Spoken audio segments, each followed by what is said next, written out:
Welcome to a lesson with Dr. Pell. We're going to look at a way how derivatives can help us in application problems when we're looking at things changing with respect to each other. For instance, what if you have a ladder and it's slipping? Kind of have some friction here. So let's suppose that this is the height that the ladder currently gets up to, and maybe we have this over here is the x value of, or kind of the measure of where the bottom of the ladder is as it goes that way.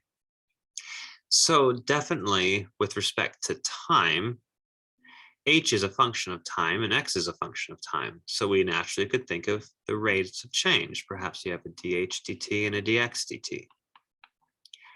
How are these derivatives, which we could call rates, related? That brings up related rates. How are rates, or derivatives rather, related to each other? In order to get the relationship between the rates and the derivatives, we need to establish variables. Come up with an equation between those variables. Take a derivative of that equation with respect to t, and then you can plug in specifics if you want to find out specifics. So for instance, let's suppose that at a particular point in time, and we don't even have to know what that point in time is, we know that h is equal to, let's suppose that at that particular point in time, h is equal to 3 and x is equal to 4 at that particular point in time.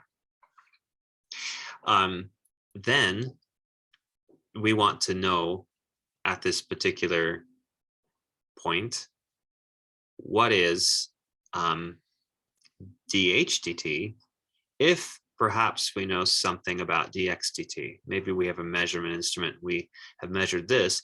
Can we also perhaps know exactly what this is mathematically? Let's suppose, what if at this instant h is 3, x is 4, and maybe perhaps dx dt is 2 feet per second. And let's suppose all these are feet and feet.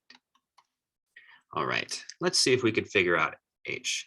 So the way to do that is we find first a relationship between x and h.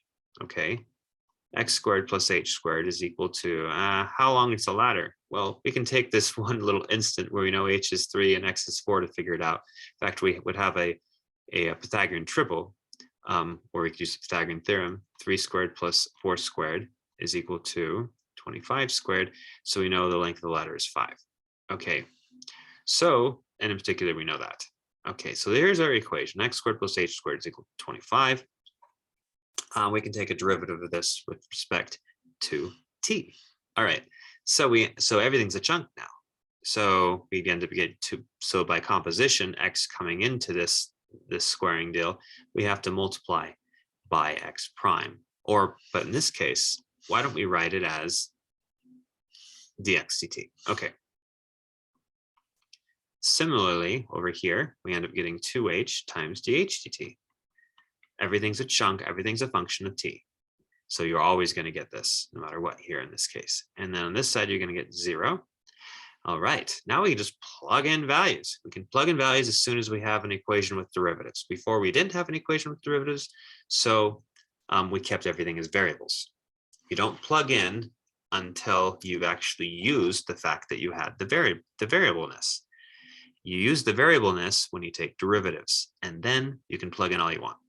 Okay, so let's do that. So we plug in dx dt is 2, x is 4, so we get 8 times that, plus h is 3, so we get 6 times dh dt, which is what we're solving for. Okay, so we can subtract the 6 by 16 on both sides, divide by 6, and we get dh dt. So, which is negative 16 over 6, which makes sense since it's going down, so it's a downward rate.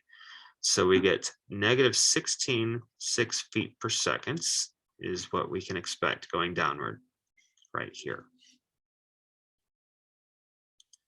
Thanks for watching.